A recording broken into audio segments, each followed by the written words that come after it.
তাহলে সরস সন্ধির অন্য একটি সূত্র কি বলছে?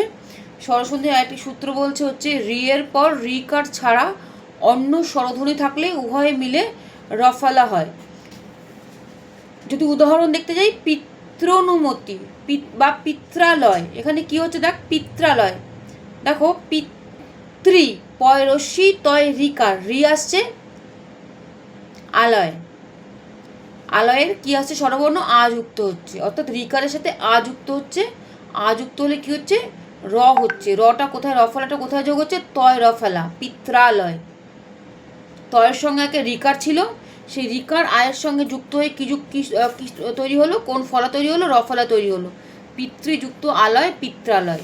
পিত্রযুক্ত অনুমতি, পিত্র অনুমতি। ঠিক আছে, এইটা হচ্ছে একটা সূত্র। আচ্ছা।